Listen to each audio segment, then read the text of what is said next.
Welcome student to my new video, and in this video we are again doing what 10 question from this chapter number 1. Okay, let's start. The first question is given: the force between two electrons separated by a distance r varies as. बोल रहा है कि the force between two electrons, दो electron दिए हुए हैं, एक electron ये है, एक इलेक्ट्रॉन ये है, दोनों के बीच की डिस्टेंस जो है, जो बीच की दूरी है वो दी हुई है r. तो बोल रहा है कि वो वेरी कैसे करेगा, फोर्स डिस्टेंस के रिस्पेक्ट में कैसे बदलेगा. तो पहला ऑप्शन दिया हुआ है r का पावर 3, दूसरा ऑप्शन सिर्फ r, तीसरा ऑप्शन दिया हुआ है 1/r और चौथा ऑप्शन दिया हुआ है 1/r². ठीक है, तो आपने पढ़ा होगा कूलॉम्स लॉ. कूलॉम्स लॉ में क्या होता है, व्हाट इज कूलॉम्स लॉ? तो कूलॉम्स लॉ में ये बोला गया है, क्या बोला गया है कि अगर हमारे पास दो चार्ज हैं Q1 एंड Q2 और दोनों के बीच की दूरी r है, तो जो फोर्स होगा वो तो directly proportional to Q1 Q2 होगा और इनवर्सली प्रोपोर्शनल होगा r² के. मतलब इनवर्स स्क्वायर लॉ को फॉलो करता है. और अगर दोनों को इसको मिला दे तो क्या होता है, force is directly proportional to Q1 Q2 divide by r². और यहाँ पे अगर प्रोपोर्शनलिटी हटाएंगे तो एक कांस्टेंट आएगा k Q1 Q2 divide by r². ये जो फोर्स होगा, अगर मैं इसके लिए 5 पॉइंट बताऊं कूलॉम्स लॉ के लिए, तो पहला पॉइंट ये है कि it is applicable only at point charges. And दूसरा पॉइंट अगर मैं बताऊं तो force is directly proportional to Q1 Q2. तीसरा पॉइंट क्या हो जाएगा, force is inversely proportional to r², मतलब इनवर्स स्क्वायर लॉ को फॉलो करेगा जो मैंने बता रखा भी. चौथा पॉइंट की लाइन ऑफ जॉइनिंग के अलोंग लगता है, लाइन ऑफ जॉइनिंग के अलोंग लगता है. मतलब ये कैसा फोर्स है, ये एक सेंट्रल फोर्स है. तो ऑप्शन ये भी पूछ सकता है कि कोलॉम्बिक फोर्स द टाइप ऑफ, तो आप लोग क्या बोलेंगे, सेंट्रल फोर्स, क्योंकि लाइन ऑफ जॉइनिंग के अलोंग लगता है. ओके, अब लास्ट है कि जो फोर्स होगा वो क्या करेगा, डिपेंड करेगा मीडियम पर, डिपेंड अपॉन द मीडियम. ऐसा मैंने क्यों बोला, इसका मतलब क्या है, तो अगर मान लीजिए कि मैंने दो चार्ज उठाए हैं, दोनों को एयर में पुट कर दिया तो उस समय जो फोर्स आया, और अगर मैंने दो चार्ज उठाए हैं, दोनों को वाटर में पुट कर दिया तो उस समय जो फोर्स आया वो वेरी करेगा, वो अलग अलग आएगा, क्योंकि डिपेंड करेगा किस पे, मीडियम पे. एक बार मीडियम एयर था, एक बार मीडियम वाटर होगा. ठीक है, तो यहाँ पे देखिए अकॉर्डिंग टू कूलॉम्स लॉ इस क्वेश्चन का आंसर क्या हो जाएगा. दो इलेक्ट्रॉन्स दिए हुए हैं, दोनों इलेक्ट्रॉन्स के बीच का सेपरेशन r है, तो बोल रहा है सेपरेशन की वजह से जो फोर्स है कैसे वेरी करेगा. तो आप क्या बोल सकते हैं कि ये 1/r² के फॉर्म में वेरी करेगा और इनवर्स स्क्वायर लॉ को फॉलो करेगा, दैट इज वाई. ओके, चलते हैं अगले क्वेश्चन पे, move to the next question. What is given in this question, 2 point charge separated by a distance d. दो पॉइंट चार्ज दिए हुए हैं, let it be Q1 and Q2. Okay, and the distance between them is what, small d. बीच की दूरी है इन दोनों charge की. तो उस समय जो फोर्स है वो कितना है, 9 न्यूटन का. तो इस समय जब हम फोर्स निकालेंगे अकॉर्डिंग टू कूलॉम्स लॉ तो कितना आएगा, k Q1 Q2 divide by d². और इसी की वैल्यू किसके बराबर है, 9 न्यूटन के बराबर है. तो इसको मान लेते हैं पहला इक्वेशन. अब क्या करा गया है कि सेपरेशन को 3D कर दिया गया. देखिए, if the separation between them become 3D, अब जो सेपरेशन है वो कितना है, 3D है. मतलब ये Q1 है और ये Q2 है और बीच की दूरी कितनी हो गई है, 3D. तो हमको बताना है कि फोर्स ऑफ रिपल्शन कितना होगा. तो ये बताइए, अगर मान लीजिए ये F' है तो F' की वैल्यू क्या हो जाएगी, k Q1 Q2 divide by 3D का होल स्क्वायर. ओके, तो ये कितना हो जाएगा, k Q1 Q2 divide by 3D का मतलब 9D का होल स्क्वायर.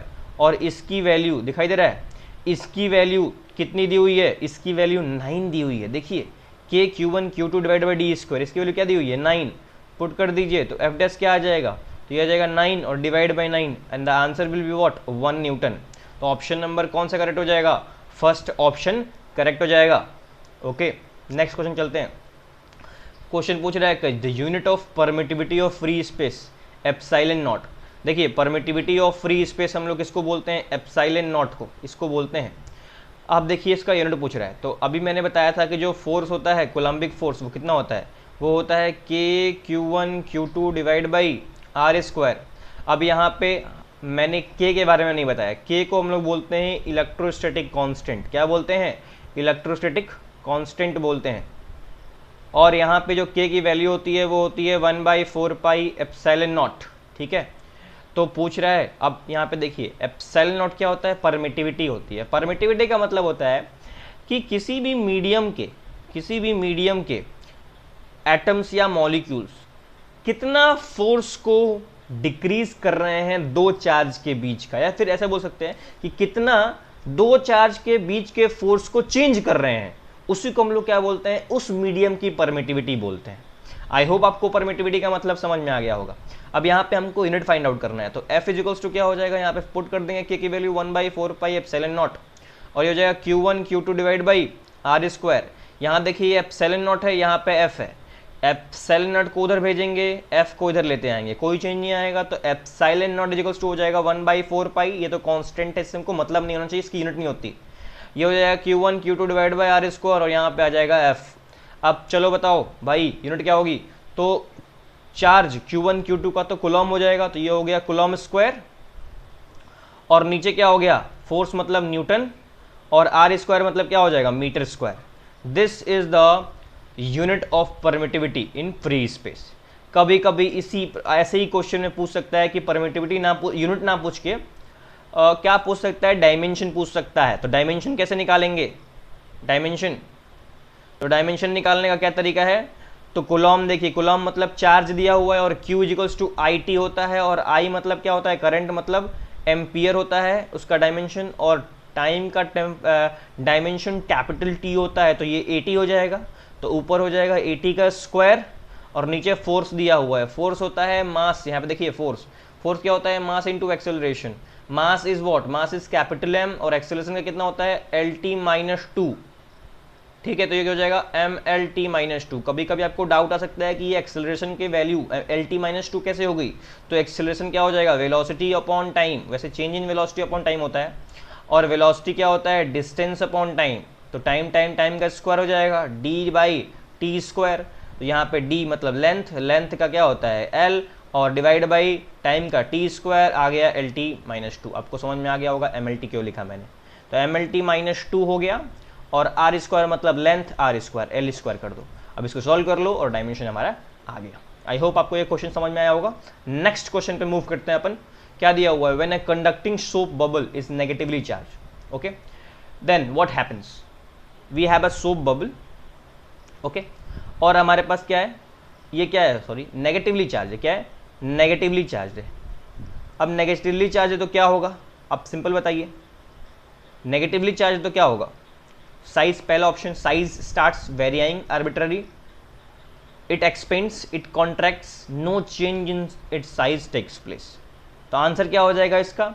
तो सिंपल देखिए, कभी भी सिंपल देखिए, स्टेबिलिटी कैसे गेन होता है? आपको, आप थोड़ा सा नॉलेज वाले हैं तो आप बता सकते हैं कि स्टेबिलिटी अगर हमको बढ़ाना है तो हमको फोर्स, किसी भी टाइप का फोर्स करना पड़ेगा, कम करना पड़ेगा। और इधर देखिए, इसमें फोर्स कैसे लगेगा? इसमें फोर्स इलेक्ट्रोस्टैटिक फोर्स लगेगा। तो इस फोर्स को हम लोग कम कैसे कर सकते हैं? जब बीच के डिस्टेंस इंक्रीज कर दें, लिटरली जब बीच के डिस्टेंस क्या कर दें? इंक्रीज कर दें चार्ज के बीच का। तो अगर मैं डिस्टेंस इंक्रीज कर दूंगा तो क्या होगा? फोर्स कम हो जाएगा, जिससे स्टेबिलिटी गेन हो जाएगी। और हर एक चीज़ क्या करता है? स्टेबिलिटी गेन करना चाहता है। तो एक्चुअली क्या होगा कि यहाँ पे जो ये डिस्टेंस है, मान लो R है, तो इसको मैं इंक्रीज करूंगा तो ये सोप बबल क्या करेगा? एक्सपेंड करना शुरू हो जाएगा, और इसके फोर्स क्या हो जाएगा? कम हो जाएगा, force of repulsion between charges, और इसीलिए स्टेबिलिटी ये गेन करना शुरू कर देगा। इसका मतलब आंसर क्या हो जाएगा? कि इट एक्सपेंड्स। आई होप आपको यह आंसर समझ में आया हो। अगला क्वेश्चन पे चलते हैं। ये हमारे सामने बोल रहा है कि Coulomb's law is analogous to, Coulomb's law is analogous to. तो पहला है कंजर्वेशन लॉ। अब कंजर्वेशन लॉ पे क्या कूलॉम्स लॉ डिपेंड कर रहा है? क्या कूलॉम्स लॉ में कोई हम लोग कंजर्वेशन लगाते हैं तो आप क्या होगा? ये तो एनालॉगस नहीं होगा। एनालॉगस का मतलब आप समझते हैं, एनालॉगस का मतलब होता है कि एक जैसा, ठीक है। अब न्यूटन सेकंड लॉ भी क्या होगा? एक जैसा नहीं है, एनालॉगस तो नहीं है। एनालॉगस का मतलब होता है कि फोर्स भी सेम होना चाहिए। तो न्यूटन सेकंड लॉ ऐसा नहीं होता है ना। न्यूटन सेकंड लॉ में हम लोग क्या बोलते हैं? न्यूटन सेकंड लॉ में बोलते हैं dp/dt। क्या बोलते हैं? dp/dt। क्यों ऐसा बोलते हैं dp/dt? क्योंकि ऐसे ही न्यूटन सेकंड लॉ डिफाइन करा गया है कि what rate of change of momentum with respect to time is equals to what is equals to force. तो यहाँ पे तो मोमेंटम की बात हो रही है, चेंज की कंजर्वेशन की बात हो रही है, तो ये एनालॉगस हो नहीं सकता। Law of conservation of energy भी सेम नहीं हो सकता। अब लॉ ऑफ ग्रेविटेशन की बात करते हैं। देखो भाई, ये हमारे पास पॉइंट मास है, क्या है पॉइंट मास। अब देखिए, और दोनों के बीच का डिस्टेंस कितना है, r है। अभी मैंने बता रखा है कि पॉइंट चार्ज थे Q1 Q2, दोनों के बीच की दूरी कितनी थी, r थी। देखिए सब तो एनालॉगस दिखाई दे रहा है। फोर्स इसके बीच कितना था, Q1 Q2 divide by r square k times. इसका फोर्स कितना होता है, होता है Gm1 M2 divide by r square. मतलब दोनों ही क्या है, इनवर्स स्क्वायर लॉ को भी फॉलो करते हैं। लेकिन आपको दिख रहा होगा कि क्या है, ये एनालॉगस है, अप्रॉक्सीमेटली सेम है, बस यहाँ पे चार्ज है, वहाँ पे मास है, डिस्टेंस का भी इनवर्स स्क्वायर लॉ को फॉलो ही कर रहा है। बस डिफरेंस क्या आता है, डिफरेंस क्या है भाई, डिफरेंस ये है कि gravitational force is always attractive, but हमारा जो इलेक्ट्रोस्टैटिक फोर्स है ये अट्रैक्टिव भी हो सकता है एंड रिपल्सिव भी हो सकता है। ये तो आपको पता होना चाहिए। दूसरा पॉइंट आपको याद होना चाहिए दोनों के बीच का अंतर, कि फोर्स ऑफ ग्रेविटेशन जो होता है वो क्या होता है, does not depend upon medium पे डिपेंड नहीं करता है। और मैंने अभी बता रखा है कि हमारे पास जो कूलॉम्स लॉ होता है वो मीडियम पे डिपेंड करता है। आई होप आपको ये समझ में आया होगा। अगला क्वेश्चन चलते हैं। बोल रहे हैं कि 2 point charge Q1 Q2 exert a force F on each other when kept certain distance apart। बोल रहा है कि हमारे पास दो चार्जेस हैं, एक है Q1 दूसरा है Q2, दोनों के बीच की दूरी कुछ मान लेते हैं a है। अब इस समय जो फोर्स F आ रहा है वो कितना हो जाएगा, Q1 Q2 divide by a square. इसको इक्वेशन 1 मान लेते हैं। बोल रहा है कि the charge on each particle is half, charge को आधा कर दिया जाए, तो ये Q1/2 हो जाएगा, ये Q2/2 हो जाएगा। And the distance between the particles doubled, distance कितना हो गया 2 है, डबल कर दिया। तो बताना है कि new force between the particle would भी कितना होगा। तो अभी फोर्स कितना हो जाएगा, ये हो जाएगा Q1/2, फिर हो जाएगा Q2/2, और ये हो जाएगा डिवाइडेड बाई 4a स्क्वायर। 2 का स्क्वायर क्या हो जाएगा 4a स्क्वायर। अब यहाँ पे देखो क्या हो रहा है, ये कितना हो जाएगा, F is equals to K Q1 Q2 divide by a square. नीचे 4 था और यहाँ पे 2 × 2, मतलब 4 × 2 × 2 हो जाएगा। और इसकी वैल्यू कितनी थी, देखिए इसको f डैश मान लीजिए, f डैश। तो f डैश की वैल्यू कितनी हो जाएगी, तो ये देखो यहाँ पे देखो क्या बराबर है, हाँ बराबर है, तो इसको f लिख सकते हैं। नीचे क्या हो जाएगा 4 2 जा 16। तो मतलब ये ऑप्शन f/16 क्या हो जाएगा, करेक्ट हो जाएगा। देखिए मल्टीप्लाई डिवाइड करना है बस, और कुछ नहीं। ये क्या हो गया है, K Q1 Q2 divide by 2 × 2 × 4a square. ये वैल्यू देखिए किसके बराबर है, 4 को छोड़ दीजिए, इसको छोड़िए, इसको देखिए K Q1 Q2 divide by a square, इसके बराबर f के बराबर है। देखिए और f के बराबर है तो यहाँ पे क्या हो जाएगा, यहाँ पे f/16 हो जाएगा। 2 2 जा 4 2 जा 4 4 जा 16 हो जाएगा। आई होप आपको ये भी सवाल समझ में आया होगा। आगे चलते हैं। बोल रहा है कि हमारे पास एक डायग्राम दिया हुआ। अब जो डायग्राम दिया हुआ है मैं अभी बना के दिखाता हूँ आपको। तो डायग्राम जो दिया हुआ है वो ये कुछ ऐसा दिया हुआ है कि हमारे पास ये Q1 है, इधर की तरफ फोर्स लग रहा है, और ये Q2 है along the line of joining, इधर की तरफ लग रहा है, ये Q2 है। तो ये लग रहा है force on first due to second, और ये लग रहा है force on second due to first. बोल रहा है ऑप्शन में कि बताइए Q1 Q2 की वैल्यू कितनी होगी, Q1 Q2 की वैल्यू कितनी होगी। ऑप्शन में लिख दे रहा हूँ, Q1 Q2 मल्टीप्लाई में दिया हुआ है। तो बोल रहा है कि Q1 Q2 क्या लेस देन 0 होंगे, Q1 Q2 क्या ग्रेटर देन 0 होंगे, Q1 Q2 क्या बराबर होंगे, या Q1 Q2 की वैल्यू ग्रेटर देन 100 कूलम होगी।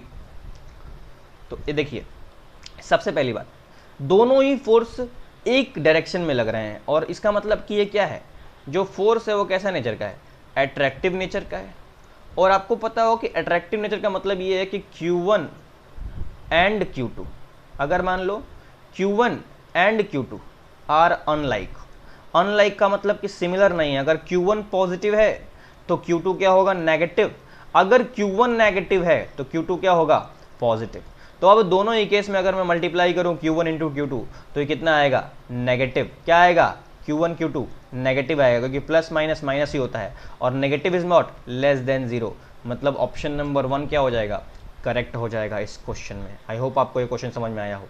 आगे चलते हैं। देखिए यहाँ पे बोल रहा है कि consider 3 point objects P Q and R।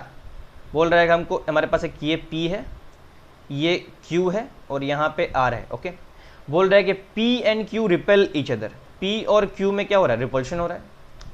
मतलब रिपल्शन हो रहा है मतलब क्या कि सिमिलर चार्ज होगा, अगर इसके पास पॉजिटिव होगा तो इसके पास भी पॉजिटिव होगा, इसके पास नेगेटिव होगा तो इसके पास भी नेगेटिव होगा। ठीक, इतनी बात तो क्लियर हो गई। फिर बोल रहे हैं P and R attract. P and R क्या होते हैं, अट्रैक्ट करते हैं। तो अट्रैक्ट करने का मतलब क्या है, अट्रैक्शन हो रहा है ना, अट्रैक्शन हो रहा है। अट्रैक्शन हो रहा है मतलब इसका मतलब क्या है कि अगर इसके पास पॉजिटिव है तो इसके पास क्या होगा, नेगेटिव। अगर इसके पास क्या है, नेगेटिव, तो इसके पास क्या होगा, पॉजिटिव। अब बोल रहा है what is the nature of force between Q and R। तो यहाँ पे देख दे भाई, मैंने अगर स्टार्टिंग वाला केस माना तो P और Q वाले अगर मान ली दोनों पॉजिटिव है, दोनों क्या है, पॉजिटिव है, उसके बाद ये क्या होना चाहिए, नेगेटिव होना चाहिए। सिंपल बात, क्योंकि ये क्या हो रहा है, अट्रैक्शन हो रहा है। तो अगर P के साथ अट्रैक्शन शो कर रहा है तो Q के साथ भी क्या करना चाहिए, अट्रैक्शन शो करना चाहिए, क्योंकि P और Q क्या हैं, सेम नेचर के हैं। क्या हैं, सेम नेचर के हैं। कैसे पता चला, ये हमको ऐसे पता चला क्योंकि दोनों क्या हो रहे थे, रिपेल कर रहे थे। तो आई होप आप समझ में आ गया कि आंसर क्या होगा इसका, अट्रैक्टिव फोर्स रहेगा। चलिए आगे चलते हैं। अगला बोल रहा है एक point charge Q1 exert an electric force on second point charge. बोल रहा है कि एक हमारे पास Q1 है और एक हमारे पास Q2 है। बोल रहा है कि दोनों फोर्स आपस में लगा रहे हैं। बोल रहा है, फिर क्या बोल रहा है कि if third charge Q3 is brought near the electric force of Q1 exert on Q2। बोल रहा है कि Q3 को अगर लेके आया जाए तो जो इलेक्ट्रिक फोर्स Q1 का होगा Q2 पे क्या होगा, यही हमको बताना है। डिक्रीज होगा, इंक्रीज होगा, सेम रहेगा।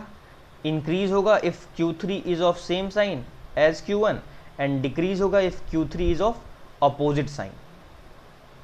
तो बताइए अगर हम Q3 को पास लें तो क्या होगा, सोच के बताइए। देखिए कैसे करते हैं। यहाँ पे क्या हो जाएगा, a point charge Q1 exert on force. तो कोई फोर्स लगा रहा है, सपोज करिए ये फोर्स है F1। ठीक, अब Q3 को लेके आए हैं, Q3 को लेके आएंगे तो क्या हो जाएगा, ये भी फोर्स लगाएगा। ठीक है, फोर्स लगाएगा और नेट फोर्स क्या हो जाएगा, कुछ आएगा। लेकिन अगर सेम नेचर के होंगे तो कुछ आएगा, दिखाई दे रहा है, एंगल कुछ एक्यूट बनेगा दोनों फोर्स के बीच में। लेकिन अगर मान लो सेम नेचर के ना हो, ध्यान से देखो, ये हो गया Q1, ये हो गया Q2, ये कुछ फोर्स लगा रहा है F1। अगर सेम नेचर के नहीं हो ये तो अट्रैक्शन आएगा, कुछ ऐसे आएगा। एंगल बढ़ जाएगा कितना, एंगल बढ़ जाएगा 90 से ज़्यादा। 90 से ज़्यादा दो वेक्टर का एंगल जो होता है उसमें क्या होता है, वैल्यू डिक्रीज होती है या इंक्रीज होती है, कॉमन सेंस से बताइए।